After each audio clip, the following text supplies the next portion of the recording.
Okay, so chapter 3.3. So I said last in 3.2 that 3.2 is extremely important. Learning how to write equations, understanding how to take a actual real life problem, writing it, turning it into an equation is a very important concept. Lesson 3.3 is another equivalently important concept. So 3.3 is going to be all on solving equations, solving literal equations. This is I don't think that this section does enough examples on solving equations, so I'm going to recommend that you do some supplemental videos on Khan Academy and other resources, other websites that are available to you for some extra help on this.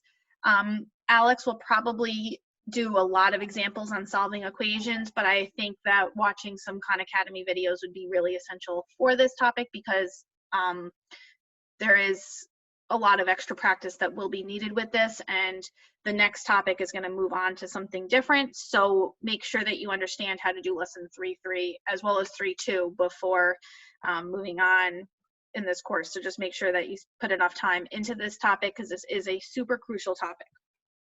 So first thing is, again, this is going to be all about solving equations. You can see here in this picture, find x. This is a joke. Here it is, there's x. Well, that's really not x. It's asking you to find a number that represents x, because remember, that's a variable.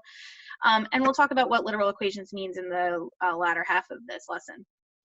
So first, 3.3, classwork. So an equation is a statement that two quantities are equal. So basically, we have to say when two things are equivalent, that's going to be an equation, okay? Equations can be either true or false. So question 1, the statement below contains a variable quantity. Is this always true or always false? Explain, okay? And that's kind of deceiving because there's also the, could it sometimes be true? Could it sometimes be false? Because some things aren't always true and they're not always false, right? So it says the number of hours you'll spend on homework this week is 14, okay? So basically what it's asking is, are you always going to spend 14 hours of homework? Or are you always not going to spend 14 hours of homework? Well, this one's not always true and it's not always false because you might spend 14 hours of homework this week or you might not spend 14 hours of homework. So it's sometimes true. It could be true sometimes. It might not be true other times. Okay? So an equation written to represent a statement like this is called a conditional equation. There is only one answer. So when it says conditional equation, that means that there's only one answer. Okay, and this is typically what we associate with math. You think of there's only one solution. That's typically what we find, but just note that that's not always the case. Okay, and we call that that answer is always called our solution. So if we go down, okay, this is just talking about processes of solving an equation. What does it mean for it to be true? This is really the check. So 5 = 5 is obviously true because they're the exact same number. Whereas 5 is equal to 10, that's definitely not true. This is a false statement. And it's asking what happens when you multiply both sides of the equation by the same number 2. So here I did 5 times 2 is 10. Well, 5 times 2 is 10. Is that still true? Yeah, it is. 10 is equal to 10. Good statement. Well, if we were to take a false statement and multiply it by the same number, what would happen? Well, 10 does not equal 20. Still false. Okay, so what this is saying is when you multiply an equation on both sides by the same number, it is still a true statement. So this is something that we can do and it will always work. So question 3, we know the equation 1 foot is equal to 12 inches. That's a true statement. It's different units, but it's the same, they're equivalent units. So 1 foot is equivalent to 12 inches. So it's asking, does 3 feet equal 36 inches? Well, yes, because 1 times 3 is 3, and 12 inches times 3 is 36. So yes, it is equivalent because we're multiplying both sides of the equation by 3. All right, question 4 is going into miles and feet. 1 mile is equivalent to 5,280 feet. That's true. We know that. 1 yard is equal to 1 meter is false. Okay, that is not a true statement. Okay, and it's asking, well, what happens if you multiply both sides by 0? So 1 times 0 is 0. 5,280 times 0 is 0. That's still true. But what happens if you take a false statement and multiply it by 0? Now you get 0 equals 0, which is now true. So if you multiply by 0, that's not good because you can turn a false statement and turn it true, which is not good. So basically, moral of the story is you can multiply both sides by the same number as long as that number is not 0. And I'm just thinking here, could you multiply both sides of the equation by a negative number? Yes, you would get a true statement. The only number you can't multiply by is 0. All right, so fill in the blank. We can multiply both sides of the equation by the same number. And so it's asking us to solve this equation. So you have the equation d divided by 360 is equal to 0.35. Okay, well, to solve this, I can multiply both sides of this equation by 360. Because if I were to multiply this by 360 over here, the 360s would be canceled and I'm only left with d. And then I'm doing 0.35 times 360, which is 126. Check your answer. Well, 126 is my d, so 126 divided by 360 is equal to 0.35 true. Is the solution you found in the colored box the only true solution? Yes, because if you were to divide any other number by 360, you would get a different answer. Okay, I did the did you get it? Make sure you can get that answer. Okay, moving more on. We know the equation 1 minute is equal to 60 seconds is true. So is a half a minute equal to 30 seconds? Yes, because you don't always have to multiply. We can divide. So 1 minute divided by 2 is a half. 60 divided by 2 is 30.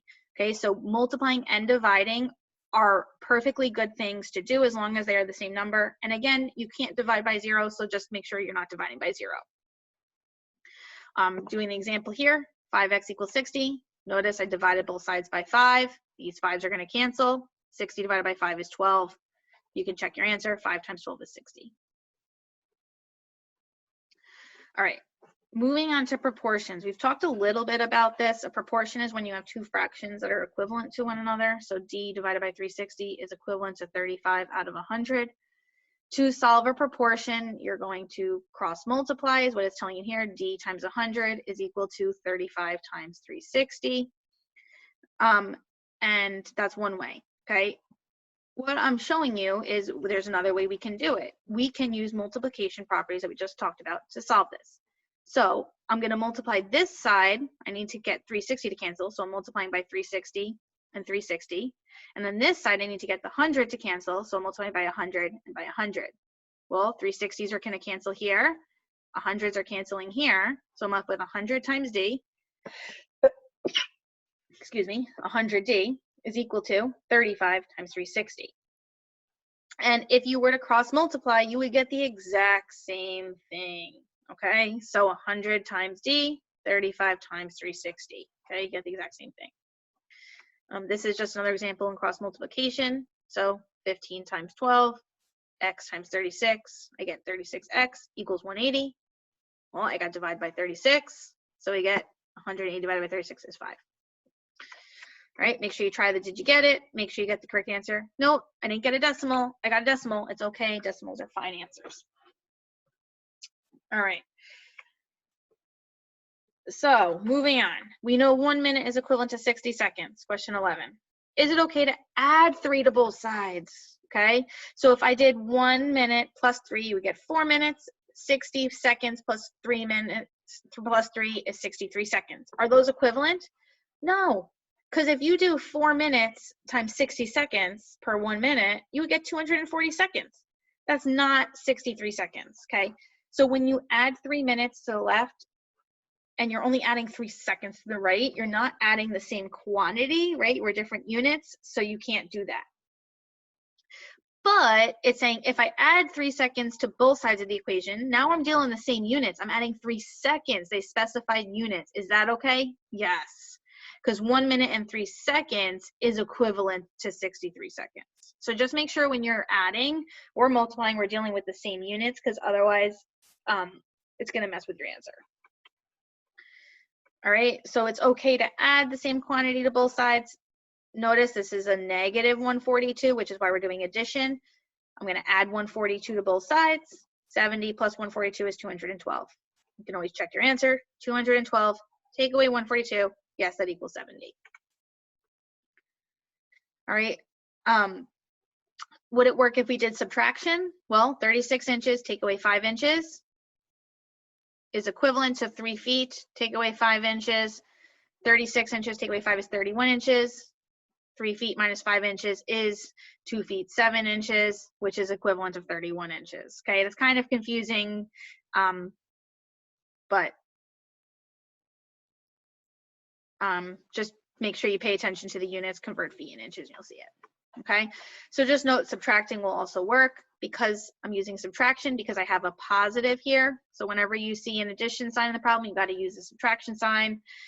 So we're always using the opposite operation. Subtract 1,361 from both sides, and you get 733.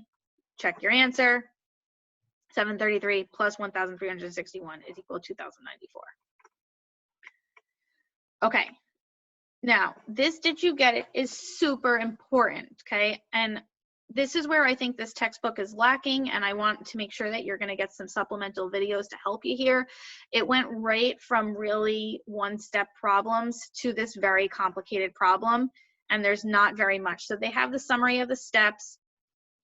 First rule is always to get rid of parentheses, so you're always going to distribute and then combine like terms, okay? And when I say combine like terms, first you're going to simplify each side of the equation, so simplify the left and then simplify the right. And then we got to bring the like terms together. So if you look in this problem, did you get it? I distributed 4 times x is 4x. 4 times negative 3 is negative 12. There's nothing to do with the 10 plus x, so I just brought it down. Now, here's where it gets a little tricky and there's going to be a lot more involved. This is not the only first step. So you have a choice. Do you want to bring the variables together first, or do you want to bring the constants together first?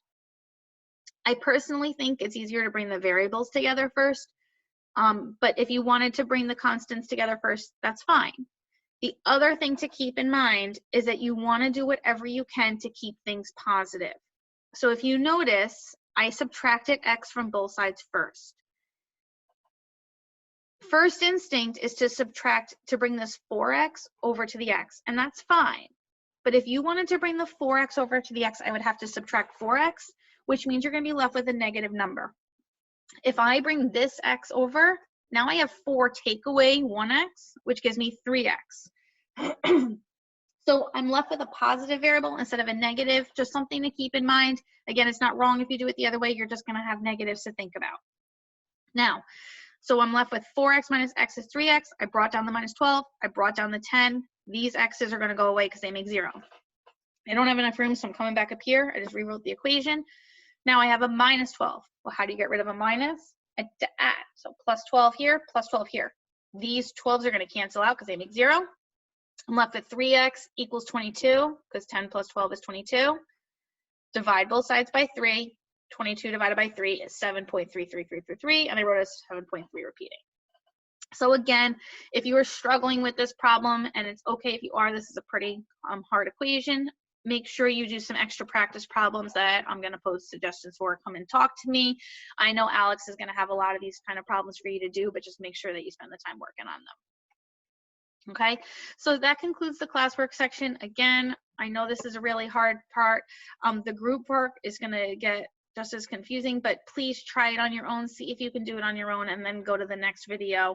And the homework for 3.3 is going to be due next Monday by 9:30 in the morning, so just make sure you focus on that and get that work done.